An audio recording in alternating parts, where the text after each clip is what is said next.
Hello बच्चों, आपका स्वागत है हमारे कोर्स डिटेल वीडियो में, जिसमें मैं डिस्कस करूंगा कि मैंने कोर्स को किस तरीके से डिज़ाइन किया है या फिर क्या प्रॉब्लम्स थे उसको टैकल हम कर पाएंगे इस कोर्स में। तो चलिए देखते हैं।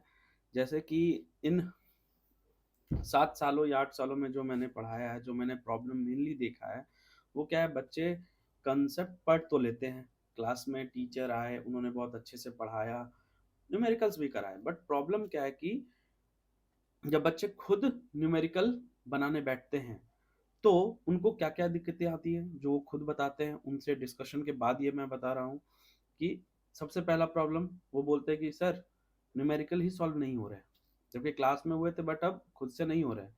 दूसरा, कोई भी क्वेश्चन अगर आ जाता है, डिफरेंट क्वेश्चन आ जाता है सर, तो उसका अप्रोच क्या होना चाहिए, कैसे हम उस क्वेश्चन को अप्रोच करें, वो भी नहीं समझ में आता है सर। मतलब एक बार रट तो रट रट रट के करें या फिर कोई तरीका होता है जिससे वो क्वेश्चंस हो जाएं। फिर सर अगर वो दोनों आ भी जाए, अप्रोच आ जाए या फिर न्यूमेरिकल हमसे सॉल्व भी हो रहे हैं, तो फिर दिक्कत कहाँ आती है सर? एक्यूरेसी पे, कि हमारी वो एक्यूरेसी नहीं होती है विद टाइमिंग। यानी अगर हम सही टाइम पे, यानी उतने ही टाइम पे अगर हम क्या करना चाहें, क्वेश्चन को सॉल्व करना चाहें कम समय में, जैसे कि एग्जाम अगर 3 घंटे में 90 क्वेश्चन हैं या 3 घंटे में 75 क्वेश्चन है, तो एक क्वेश्चन को जितना समय मुझे मिलना चाहिए या जितना समय मुझे लगना चाहिए बनाने के लिए, उससे ज्यादा समय लग रहा है, तो हम क्या करें? और अगर वो भी हो जाए तो सर कुछ दिनों के बाद वो भूल जाते हैं, तो हमारा रिवीजन या उसे मेमोराइज करने का जो स्ट्रैटेजी वो क्या होगा? तो मेनली जो यही 4-5 प्रॉब्लम जो जनरली बच्चों को आते हैं, तो इन्हीं 4-5 प्रॉब्लम का सॉल्यूशन लेकर के मैं आया हूँ अपने कोर्स में। जो भी कोर्स है वो यूट्यूब पे इसी चैनल पे आपको मिलते जाएगा, धीरे धीरे वीडियो अपलोड होंगे chapter wise 11th and 12th के केमिस्ट्री के, ठीक है? तो इसमें होगा क्या, मतलब ये प्रॉब्लम्स कैसे सॉल्व होंगे? तो ये ट्रायल एंड टेस्टेड मेथड है। मैंने स्टूडेंट्स पे ये चीज़ उनके साथ ये शेयर किया था ये मेथड, और उसके बाद उनसे मैंने फीडबैक भी लिया, तो उनका फीडबैक बहुत अच्छा था, ठीक है? तो देखते हैं इसमें है क्या, पहले इस पे बात करते हैं। तो जैसे देखिए हमारा जो ये कोर्स प्लान है, ठीक है? तो कोर्स प्लान में जो जैसे मैं यहाँ पे पढ़ाऊंगा उसका बात कर रहा हूँ, ठीक है? तो चलिए अभी बात करते हैं कि हम लोग इस लेक्चर में पढ़ेंगे कैसे, मतलब लेक्चर हम लोग क्या क्या क्या लेक्चर कंटेन करेगा, ठीक है? तो लेक्चर 1 की बात करते हैं सबसे पहले। तो लेक्चर 1 में सबसे पहले जो हम लोग पढ़ने वाले हैं वो है कॉन्सेप्ट प्लस थ्योरी। अब ये क्या है, मान लेते हैं कि एक चैप्टर है, जैसे कि क्लास 11th का सबसे पहला चैप्टर मूल कॉन्सेप्ट जो है, मूल कॉन्सेप्ट। मूल कॉन्सेप्ट का जैसे पहला टॉपिक है मूल कैलकुलेशन से रिलेटेड। पहला होता है कि मूल क्या है, मूल का इंट्रोडक्शन टू मूल, जिसमें मूल कैलकुलेट करना, मूल के बारे में सारा फॉर्मूला, ये पहला टॉपिक है। दूसरा, फिर इसी से रिलेटेड है स्टोइक्योमेट्री। इसी के आगे जब आता है जिसमें लिमिटिंग रिएजेंट ये सब पढ़ते हैं, कोई रिएक्शंस के थ्रू मूल को निकालने सीखते हैं, ठीक है? तो हम लोग कैसे पढ़ेंगे समझिए। तो मान लीजिए पहला टॉपिक हमारा है मूल। पहला टॉपिक क्या है? मूल। तो मूल के बारे में हम लोग सारा इंट्रोडक्शन थ्योरी पढ़ेंगे, जितने फॉर्मूला होते हैं सारे पढ़ेंगे, और मूल का जितना भी थ्योरी है वो कंप्लीट कर लेंगे लेक्चर 1 में, ठीक है? देन आता है लेक्चर 2। ये लेक्चर 1 में हमने क्या किया, मूल के बारे में सब पढ़ लिया। अब आते हैं लेक्चर 2 पे।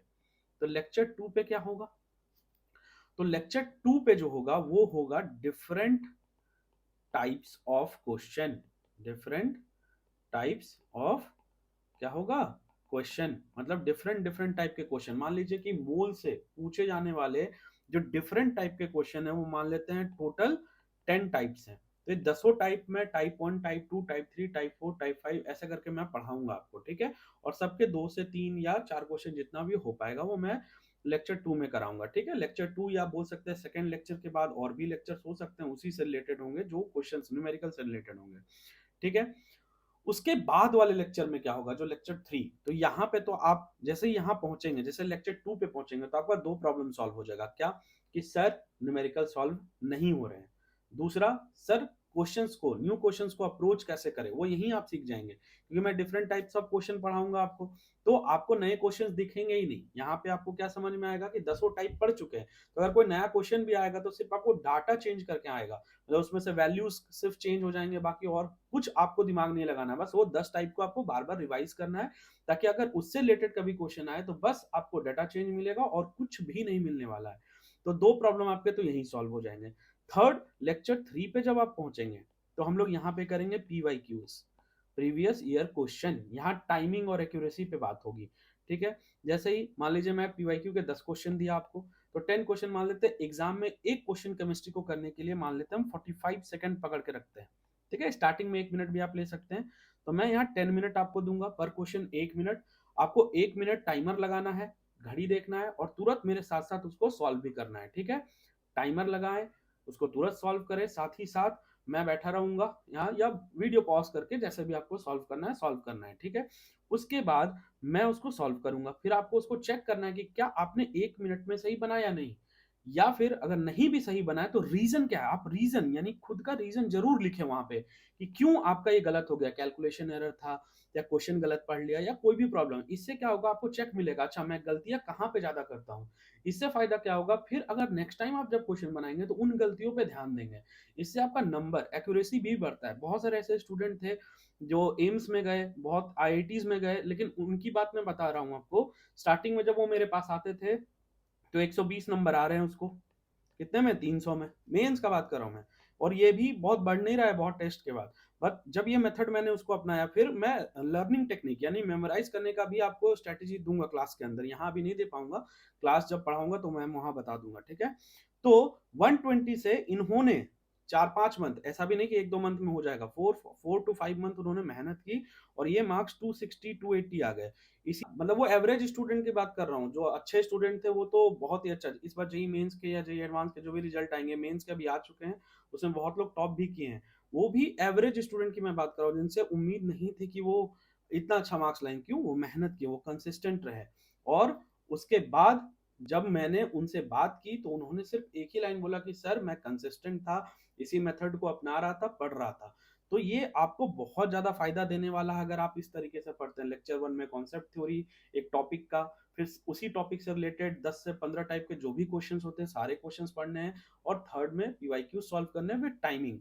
आप विश्वास कीजिए कि 2-3 मंथ के अंदर आप में वो कॉन्फिडेंस आने लगेगा कि हाँ हमसे भी क्वेश्चन बनता है, ठीक है। तो आप क्या बोलते हैं, जैसे ही हम यहाँ पे वीडियो डालना स्टार्ट करेंगे आप जरूर उसको देखें और इसको, इस कोर्स का फायदा उठाएं, ठीक है। तो कुछ दिनों में, 1 या 2 दिन में आपको वीडियोस मिलना स्टार्ट हो जाएंगे, और जरूर आप इसको देखें एंड फीडबैक भी दें कि अगर उस पर कुछ सुधार करना हो तो, ठीक है, आपको अगर कुछ हो।